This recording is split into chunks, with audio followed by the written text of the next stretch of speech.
Good day mga kaboss, welcome back to our YouTube channel. We are back here at the Honda Marten of Caloocan dahil finally lumapag na nga dito sa kasang ito yung mga bagong Honda Click 125i version 4, Smart Edition at Standard Edition. Maraming lumapag dito mga kaboss as of February 2026. Sisilipin natin personally kung gaano kaganda at kagwapo itong pinakabagong Honda Click 125i version 4. Papakita ko na rin sa inyo mga amos kung ilan yung mga stocks na meron dito sa Honda Marten at Caloocan as of February 2026 para sa mga nag-aabang at gusto bumili itong bagong muka ng Honda Click 125i version 4. Kaya naman huwag na natin patagalin pa yan, simulan na natin.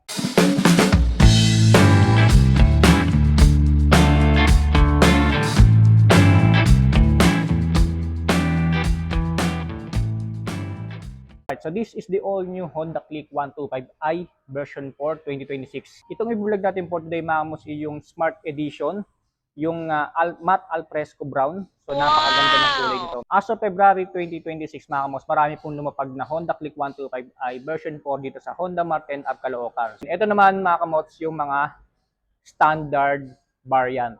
Yung hindi siya nakakilis mga amos, nakasusian pa rin siya. So, meron tayo ditong gloss black, yung obsidian black metallic, and then yung Arctic white, pearl Arctic white, meron din dito na may combination of black. Ayan, ang ganda rin ng kulay nito mga kamos, oh. Yung puti niya, yung standard, two-portion color na siya, white tsaka black.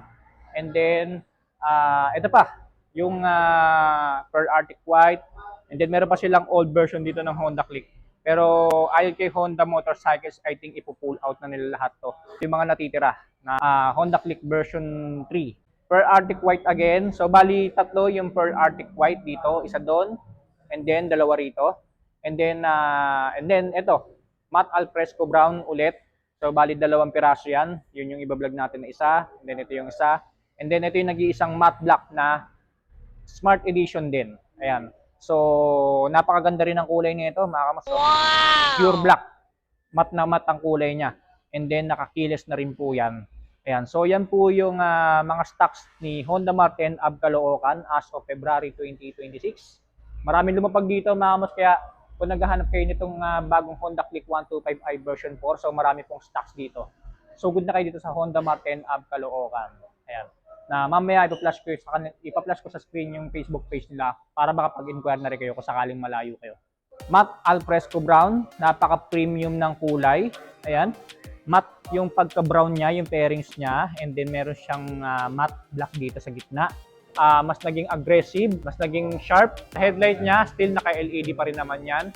And then dito, ayan, so ito, yung pinaka-daytime running light niya. Tatagos siya hanggang dito. Ayan. So, para may paway siya rito na daytime running light. And then, sa turn signals niya, ayan. So, dito rin nakapwesto. Sa gilid niya, meron tayo ditong garnish dito. So, naka 3D emblem tayo dito na gold. Click ang nakalagay. Sa taillight naman niya, ito, malaki rin yung binago ni Honda rito sa taillight niya, no? Iba na talaga yung itsura ng taillight niya. Pero still, nakahiwalay pa din yung turn signals niya. Mas maganda siguro kung hindi na piniwalay ni Honda, no? Kung sinama na rin dito para wala na tayong iisipin pa na baka may mabali pa dito. Meron built-in plate light, reflector, and then ito naman yung pinaka-plate holder niya. O sa palaw niya sa likuran. May ganitong design din na may pagka-carbon ang itsura. And then, dito, may ganitong design din. So proceed na kagad tayo sa sukat ng gulong nitong bagong Honda Click 125i version 4 2026. So sa harapan po, ito po ay naka 90 by 80 by 14 inches. Ang pinagkaiba po ng Smart Edition sa standard version, mga kamots, yung mags. Dito kasi sa Smart Edition, may pagka-bronze yung kulay ng mags niya. And then, pagdating naman dito sa standard, ayan, so color black. Matte black pa rin yung kulay niya. But still, when it comes to design ng mags, hindi rin naman binago ni Honda. Walang binago si Honda rito. By the way, naka-tubeless tire pa rin po ito, harap at likuran, and din ng ginamit na gulong ni Honda para din sa bagong Honda Click 125i version 4i B-Rubber. I think parang nagbago yung brand ng gulong ni Honda Click 125i version 4. Dati kasi, most of the tire na ginagamit nila is Federal, no? Pero ngayon sa bagong Honda Click 125i version 4 2026, B-Rubber na po. B-Rubber brand na po yung ginamit nila. dito sa gulong nito. Ayan. So, pagdating sa tread, I think mukhang makapit naman. I think marami kasi mga nagrereklamo na madulas daw po yung stock tire ng Honda Click before, yung Federal. Kaya siguro binago na ngayon ni Honda itong yung gulong niya rito. Dito sa Honda Click 125i version 4. Ginawa na siyang B-rubber. Pagdating naman sa sukat ng gulong po niya sa likuran, ito po yung naka 100 by 80 by 14 inches. Ayan. So medyo malapad ng kaunti lang dito sa likuran. Yung sa tambucho niya, ayan, I think wala namang binago. Same pa rin naman. Two-tone color, matte black and then matte silver. Radiator cover, ganun pa rin naman, same. And then dito, ayan, so dito pa rin nakalagay yung coolant and then meron siyang mud flap. So dito nga lang dito sa bagong Honda Click 125i version 4, mag-extend, magpapalagay lang kayo ng tire hugger dito. Yung sa built-in niya rito, medyo maiksi. Medyo tatasik pa yung mga putik dito sa engine bay. So para maiwasan yon, magpalagay tayo ng aftermarket na tire hugger dito para kahit paano protektado yung engine bay natin. Naka-single shock absorber pa rin to sa likuran. Sa airbox niya, wala namang binago. Pero pagdating dito sa crankcase niya, nagbago na po yung design, mga kamos, no? So, hindi na po yung dating old na design ng crankcase cover nitong Honda Click 125i version 4. Binago na po. Side stand na meron pa ring engine kill switch. Na kapag binaba mo yan, kusang mamamatay yung engine nitong bagong Honda Click 125i version 4. Naka-alloy grab bar pa rin tayo dito na naka matte brown paint finish. Same pa rin naman yung size ng upuan. Wala namang binago. Sa seat cover, all black tayo dito ng seat cover. Ayan. And then, ito naman yung under seat compartment niya. Sa under seat compartment po, mga kamos, I think wala namang masyadong dinagdag si Honda. Kung ano yung under seat compartment sa old version, ganun pa rin naman. Wala namang masyadong dinagdag. Na marami pa rin tayo mailalagay. Pagdating sa helmet, I think mga kamos, half-face helmet kakasya dito. Nangilan-ngilan lang yung mga maliliit na shell. Ayan. But still, spacious pa rin naman yung under seat compartment niya rito. Na marami pa rin tayong mailalagay. Docks, kapote, tools, ayan. Kasyang-kasya pa rin yan. And then, ito naman yung fuel tank ni Honda Click 125i version 4 na ayon kay Honda Motorcycles, mga kamos, ay mayroong 5.5 liters na kayang tumakbo up to 58 kilometers per liter. So, napakatipid pa rin itong bagong Honda Click 125i, mga kamos. Yun lang ang masasabi ko. Kaya for sure, na marami pa rin talagang tatangkilik dito sa the ultimate game changer scooter na ito mula kay Honda Motorcycles. Pagdating sa footboard niya, still dito pa rin nakalagay sa baterya, no? Footboard niya, meron siyang anti-slip dito, anti-skid para iwas dulas yung paa natin. Ayan, so dito tayo tatapak. Meron siyang parang ganitong design para pipigil sa pagkadulas ng paa natin. So kahit dito sa part na to, mga kamos, is tagos yung kulay ng matte brown. Ayan, dito. Hindi lang siya basta sa unahan lang. So hanggang dito sa batok niya, matte brown din yung fairings ng kulay. Yung kulay ng fairings. So meron pa rin tayong hook dito sa gitna, sabitan ng mga pinadala-dala natin. And then side pocket dito sa right side. And then another side pocket dito na meron takip. Meron yung takip, mga kamos, kasi dito nakalagay yung USB charging port niya na naka Type-C ready na po, mga kamos, no? Yan. So Type-C ready na po yan. Side pocket niya dito sa left side, medyo malalim din naman kahit paano. Kasya cellphone dyan and then tatakpan mo lang yan para hindi siya mababasa ng ulan. Instrument panel niya, meron siyang ganitong design, no? Yung parang honeycomb sa loob ng instrument panel niya. Full LCD display pa rin po siya. Sa ibang mga indicators, nandito pa rin sa taas. Ayan. So sayang nga lang hindi ko mapapakita sa inyo yung itsura niyan kasi hindi pa ito naka-activate. Pero ayon kay Honda Motorcycles, parehas lang naman ng itsura nung itong instrument panel nito, itong bagong Honda Click dun sa old version. Wala namang binago. Meron pa rin tayong dalawang button dito, select and set. Ayan.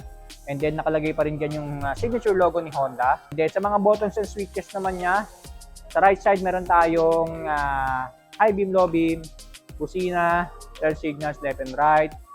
Sa right side, nandito pa rin yung idling stop system niya rito. Ayan. So i-engage mo lang yan pagka naipit ka sa traffic and then kusa nang mamamatay yung makina nito para makatipid ka sa pagkonsumo ng gasolina. Electric post starter. Sa hand grip, still ganun pa rin naman yung ginamit ni Honda na design. Sa bar end, naka-alloy pa rin po yan. matte black paint finish. Sa mga brake levers naman niya, ito. So, naka-silver paint finish na meron pa ring brake lock. Ayan. So, meron pa rin po itong brake lock. Itong Honda Click 125i version 4 2026. Halimbawa, magpapark ka sa mga incline or decline na kalsada, i-engage mo lang yan. And then, maglalak na yung preno mo sa likuran para iwas daus-dos or iwas dulas yung motor natin. So, yan po yung purpose nitong brake lock niya rito. Sa side mirror, still ganun pa rin naman yung design niya ginamit ni Honda, dahon type, and then long stem pa rin. Okay, so yan po yung looks and appearance itong pinakabagong Honda Click 125i version 4 Smart Edition. Alamin pa rin natin yung ibang mga engine specs at features na tinataglay nitong scooter na ito mula kay Honda Motorcycle. The all-new Honda Click version 4 2026 has a 124.8cc engine displacement, 4-stroke single-cylinder naka-single overhead cam with 2 valves. It has a max power of 11.8 HP at 8,500 RPM with a max torque of 10.8 Nm at 5,000 RPM. Sa kanyang fuel system, still naka-PGMF high habang ang kanyang cooling system naka-liquid cooled pa rin. For the starting system, pinapagana pa rin po ito ng electric push starter. For the driving system, of course, naka-continuous variable transmission or CVT. At para naman po sa kanyang suspension, sa harapan ito po ay naka-telescopic fork at naka-single monoshock pa rin po ito pagdating sa likuran. For the braking system naman, sa harapan po ito po ay naka-hydraulic disc at naka-mechanical drum brake pa rin po pagdating sa likuran. At para naman po sa kanyang dimensions, meron po itong overall length na 1,919mm, overall width na 750mm at overall height na 1,069mm. At meron naman po itong seat height na 769mm at ground clearance na 131mm. At ang kabuang bigat naman po ng scooter na ito mula kay Honda ay 111 kg. At yan ang engine specs at iba pang features itong pinakabagong Honda Click 125i version 4 2026. Kaya naman alamin na natin cash price at installment price nito dito sa Honda Mart and App Caloocan as of February 2026. Proceed tayo sa cash price at installment price itong pinakabagong Honda Click 125i version 4 na Smart Edition. So babanggitin ko na rin po mga mods yung cash price at installment price nung standard version para lang may idea kayo. Ayan. So dito muna tayo sa Smart Edition na binlog natin. Para po sa cash price po niya mga mods, ito po yung nagkakalaga ng 86,900 pesos. SRP price pa lang po yan, pero magda-add lang kayo ng 1,500 pesos mga mods para sa LTO registration. Ayan. So, yan po yung cash price niya. Pagdating naman sa cash price ng standard version po mga kamots, 82,400 pesos. Again, add 1,500 pesos lang po para sa LTO registration. Installment price naman po, dito muna tayo sa Smart Edition. Down lang kayo dito ng 4,420 pesos. Ayan, so all in na po yun, kasama na din yung LTO registration. Monthly amortization po sa 12 months, 9,433.75 pesos. 18 months or sa kalahating taon, 7,017 pesos. And then 24 months, 5,850.61 pesos. And then 36 months or 3 years, 4,600.24 pesos. So, yan po yung para sa Smart Edition. Para naman po sa monthly amortization ng sa standard, magda-down tayo ng 4,200 pesos. All in na rin po yun. And then, sa 12 months, 8,952.97 pesos. 18 months or sa kalahating taon, 6,659.38 pesos.